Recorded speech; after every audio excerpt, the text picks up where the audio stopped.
Amigo pintor, la oferta Blue Bucket de Sherwin-Williams está de vuelta. Desde hoy hasta el 29 de agosto, surte todo lo que necesitas ahorrando en grande, con 35% de descuento en suministros al comprar en la tienda o por teléfono. Pon manos a la obra y ahorra aún más. Usa tu cuenta ProPlus y recibe un 40% de descuento comprando a través de la app o en línea. Y recuerda, en Sherwin-Williams somos el aliado del pro. Aplican exclusiones. Llama a tu tienda para más detalles.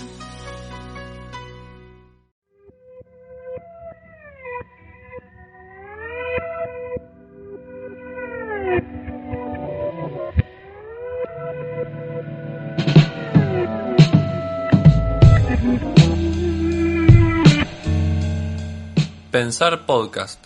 El mono que piensa, ahora también habla. Un programa de Pensar Liberado.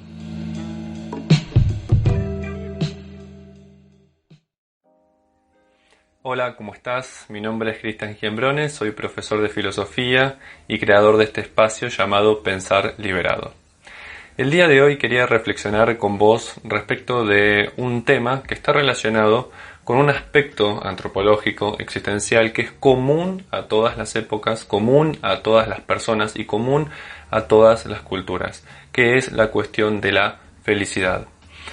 Quiero abordar esta cuestión de la felicidad a partir de la filosofía socrática, que en definitiva también es, en alguna medida, la idea o la reflexión, la hipótesis de felicidad propia también de Platón, toda vez que Platón hereda los fundamentos de su filosofía de su maestro, que es Sócrates. Pero no solamente quería abordar la cuestión de la felicidad desde el punto de vista estrictamente de la filosofía antigua, de la filosofía clásica, de la filosofía socrático-platónica, sino que quería partir de una situación actual, propia del siglo XXI, que está muy relacionada con el auge de las ciencias y sobre todo, en general también de las ciencias médicas, entre ellas las neurociencias y todo el espectro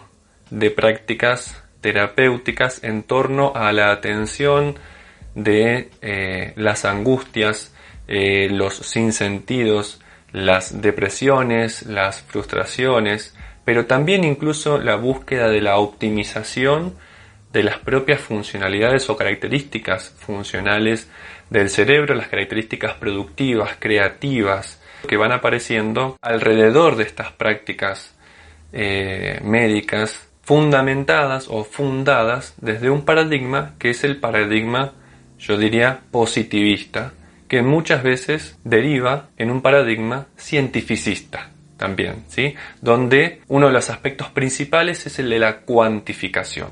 Pensaba que la inmensa mayoría de las personas, por no decir todas, buscan eso que se llama la felicidad. La felicidad es un problema entonces, y realmente es un problema, es un interrogante que está más allá de toda cuantificación. Y si hay algo que está más allá de la cuantificación, vamos a sostener que va hacia la dirección del tratamiento cualitativo, de la reflexión cualitativa, que también vamos a llamar metafísica, trascendental, existencial. Aquello que no es susceptible de ser medido, de ser cuantificado, de ser numerado y de ser convertido a información, datos, estadística. Es decir, no responde necesariamente al régimen observacional, desde el cual nosotros partimos para poder describir una realidad. Pero la cuestión de la observación es una dimensión que también fue tratada por algunas corrientes filosóficas llamadas fenomenologías.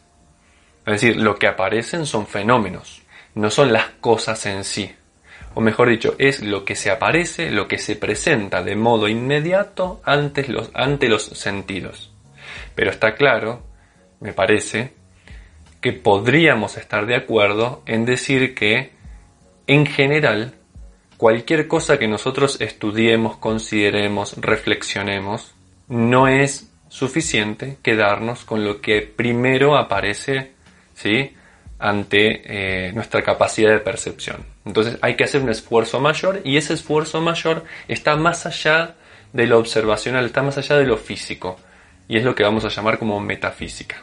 Ahora, soy consciente que en este problema de la felicidad aparecen, ¿sí?, por ejemplo, las neurociencias, las terapias cognitivo-conductuales, que obviamente brindan, en su auge epocal, están brindando importantes y necesarios aportes, pero sobre un aspecto de la realidad antropológica humana, que es el aspecto observacional, que en general tiene que ver con, por ejemplo, medir pulsos eléctricos, actividad cerebral, actividad de las biomoléculas, que serían las neuronas, ¿no?, actividad a nivel macro, que es el comportamiento observacional de las personas, ¿sí? Entonces, tenemos que partir de la base de que hay una tendencia muy marcada en este auge de las neurociencias y las terapias cognitivo-conductuales de los datos, de la información, ¿sí?, de aquello que puede ser medible y cuantificable. Que en esta tendencia constante a la cuantificación hay un reduccionismo de la dimensión humana, porque partiríamos de la base de que, por ejemplo, el amor, la solidaridad, no es solamente el efecto de un conjunto de reacciones químicas, porque sería reducir a lo humano y, por ejemplo, la dignidad humana, y si quieren también hablar de la esencia humana, sería reducirla a meras reacciones químicas, a mera actividad química, y nosotros somos mucho más que mera actividad química. Son muy precisas, por ejemplo, las neurociencias a la hora de plantear en su desarrollo de conocimientos, ¿sí?, respecto de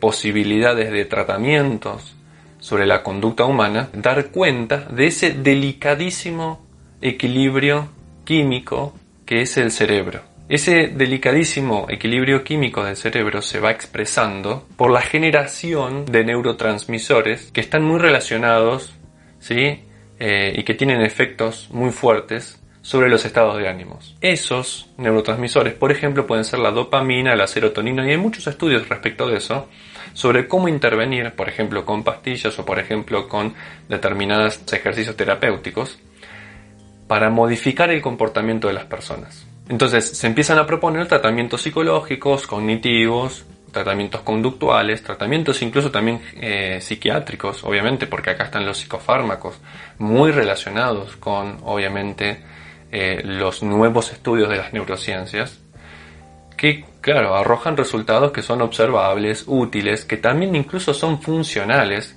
que logran resultados. Pero eso es solo la punta del iceberg de la compleja realidad de la existencia humana. Es decir, necesitamos más que solo ciencia y terapias. Hoy estamos en una época en la que tenemos mucha más ciencia que nunca, muchas más terapias que nunca. Y por lo menos,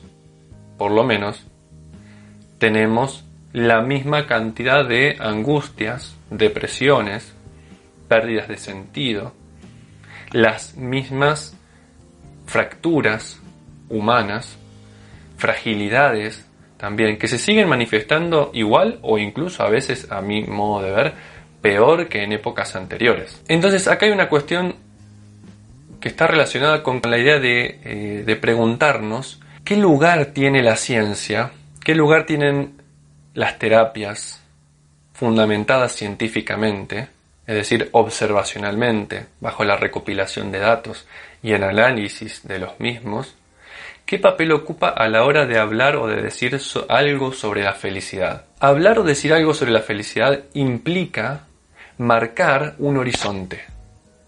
Implica, de alguna manera, determinar cuál es el horizonte de nuestras aspiraciones humanas.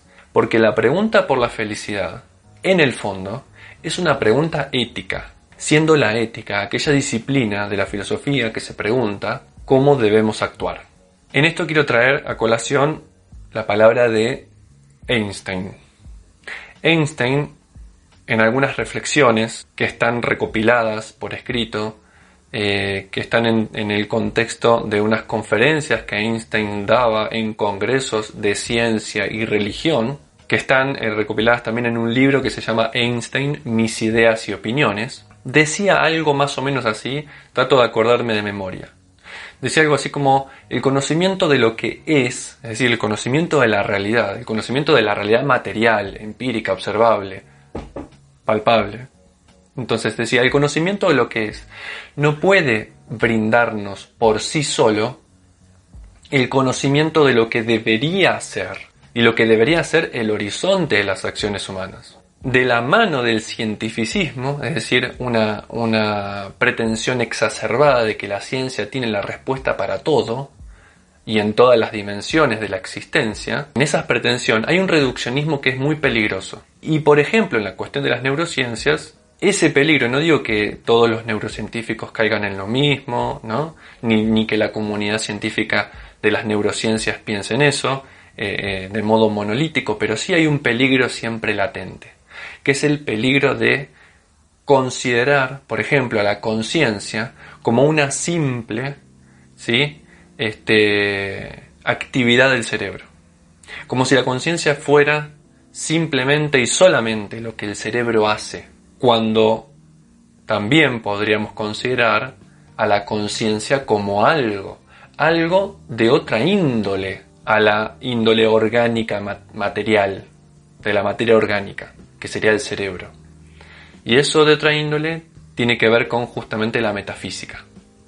Tiene que ver con ya no intentar penetrar en la comprensión de la realidad a través de los sentidos, cuyo privilegio está en la vista, en la observación, sino que habría que, utilizando la metáfora, habría que tratar de penetrar, que es lo que hicieron Sócrates, Platón, Aristóteles, los presocráticos, las filosofías helenísticas y toda la historia de la filosofía, penetrar en la estructura de la realidad a través de los ojos de la razón, a través de los ojos de la reflexión intelectual, de la reflexión sobre el logos, que de ahí también viene la lógica. Entonces, frente a eso que le pedimos a la ciencia, frente a eso que le pedimos a las neurociencias, a las nuevas terapias,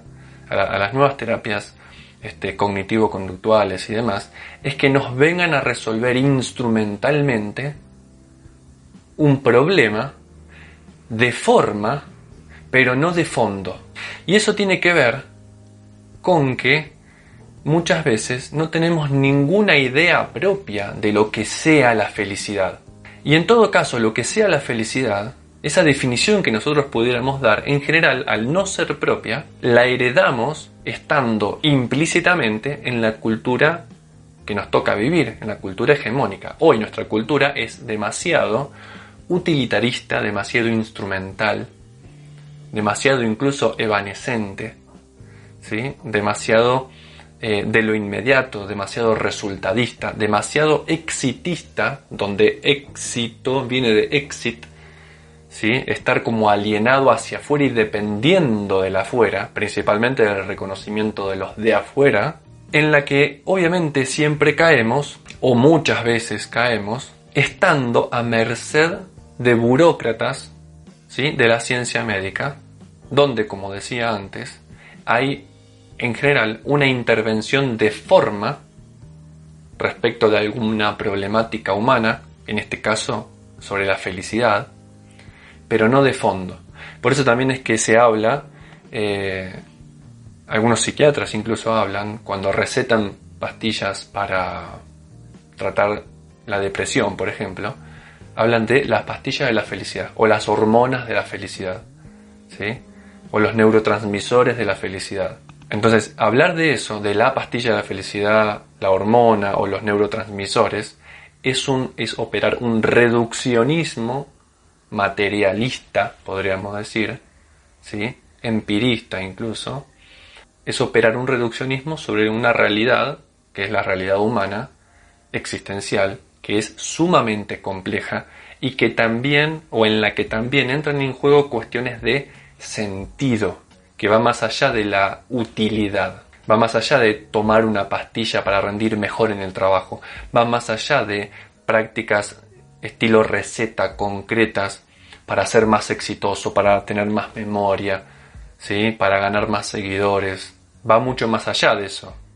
Tiene que ver con cuestiones que son, digamos, existencialmente atemporales, que son el amor, la felicidad, el sentido de la vida. Entonces acá lo que tenemos que hacer es explorar la cuestión más de fondo y preguntarnos en serio qué es la felicidad. La respuesta va a ser, en definitiva, un acto de creación, no una intervención operativa, una intervención necesariamente terapéutica con finalidades prácticas concretas, porque lo práctico no es necesariamente el sentido de toda nuestra existencia.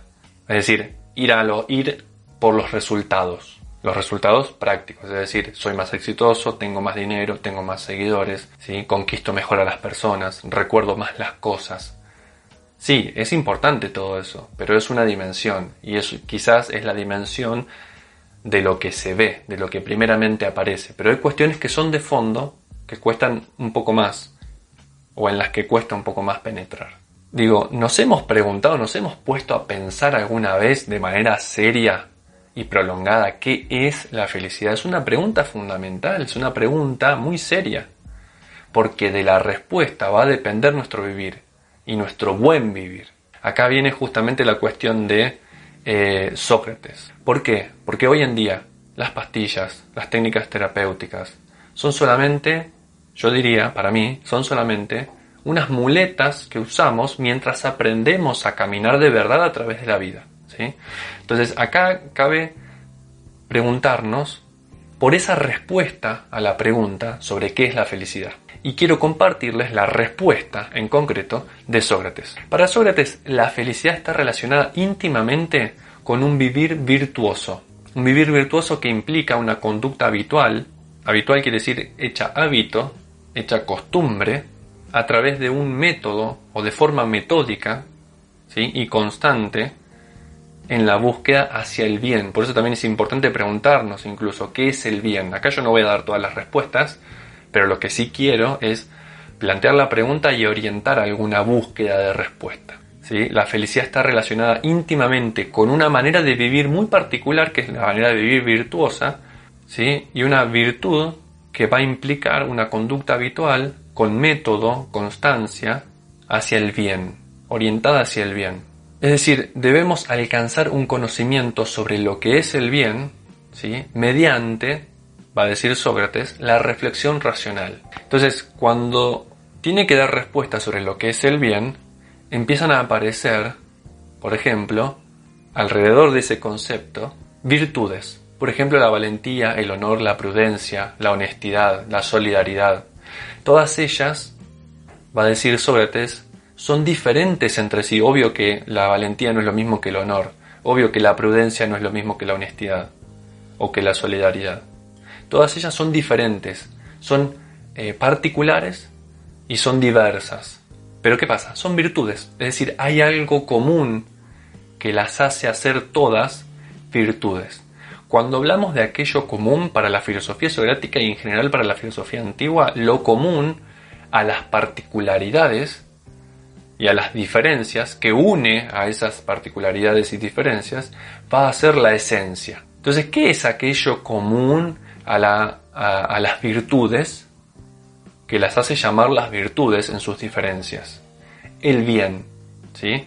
Entonces, el bien se va a relacionar obviamente con la felicidad. Y el bien, dijimos, es la unidad en la diferencia de las virtudes. Entonces Sócrates, una vez que tiene claro esto, y acá ya vamos viendo que conocimiento está muy relacionado para Sócrates con la acción o con el vivir concreto, porque si no conocemos, diría él, si no nos conocemos a nosotros mismos, conócete a ti mismo, ¿sí? Si no nos conocemos a nosotros mismos, no vamos a poder actuar en consecuencia de ese saber, de ese conocimiento, ¿sí? Primero conocernos a nosotros mismos, pero también conocer lo universal. En este caso, lo universal que debemos privilegiar en nuestra búsqueda de conocimiento es justamente el bien. ¿Con qué cosas asociamos el bien? ¿Sí? A veces con propiedades, a veces con cosas materiales, a veces con éxito, ¿no? A veces con satisfacer placeres corporales. Pero Sócrates dice que la felicidad no puede ser algo relacionado con las necesidades o deseos del cuerpo, ¿sí? O incluso con la posesión de bienes materiales. La felicidad no puede estar asociado a eso. Para Sócrates, después cada uno de nosotros vemos si cuaja o no en lo que nosotros pensamos. Entonces, por otro lado, conocemos que nuestra felicidad en la actualidad no depende o no debería depender de las nuevas terapias neuro.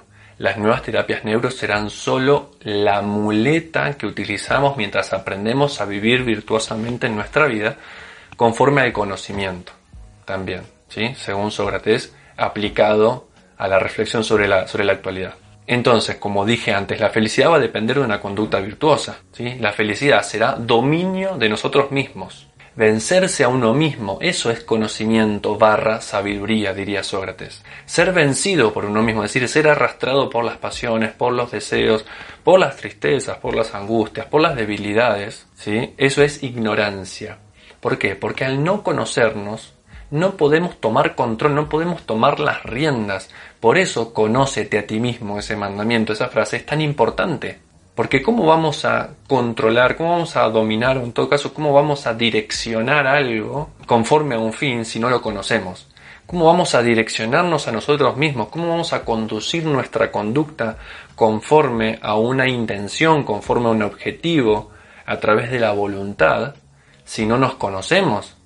Si no nos podemos anticipar a nuestras posibles reacciones, ¿sí? Instintivas, por ejemplo, que podrían poner en peligro un objetivo que nos hemos propuesto. Entonces, para Sócrates, en la medida en que nosotros nos dominamos a nosotros mismos, eso debería generar una suerte de ausencia de necesidades, o dolores incluso, tanto corporales como espirituales. Es algo que después aparece con, las filosofías helenísticas, sobre todo la epicúrea y la estoica, que son obviamente herederas de la filosofía socrática, donde las dos, de diferentes modos, buscaban la aponía y la ataraxia. La aponía es la ausencia de dolor físico. Un dolor físico puede ser el hambre, por ejemplo, y Epicuro decía que el placer consiste en lograr la ausencia de ese dolor físico, que es el hambre en particular, y resolver ese problema, resolver ese dolor, es muy sencillo para Epicuro. Decía pan y agua, no un banquete, porque encima con la superación, o sea, yendo más allá de la ausencia del dolor, buscando la presencia del placer, vamos a ir en busca de un banquete, y ese banquete nos va a dar, ¿sí?, un nivel muy alto de placer, pero que en general a todo gran nivel o toda gran presencia de placer extremo le sobreviene el equivalente en sufrimiento. Por ejemplo, una gran descompostura, una gran indisposición intestinal, por ejemplo. Bien, entonces buscaban la aponía, ausencia de dolor corporal, y también la ataraxia, ausencia de dolor, sufrimiento, o lo que ellos llamaban desasosiego espiritual. Entonces, autodominio va a ser para Sócrates sabiduría puesta en práctica, que es lo que se llama frónesis, la sabiduría práctica, el arte del saber vivir. Pero el saber vivir implica dos cosas al mismo tiempo: conocimiento, y el conocimiento privilegiado es el conocimiento de nosotros mismos, y acción conforme a ese conocimiento.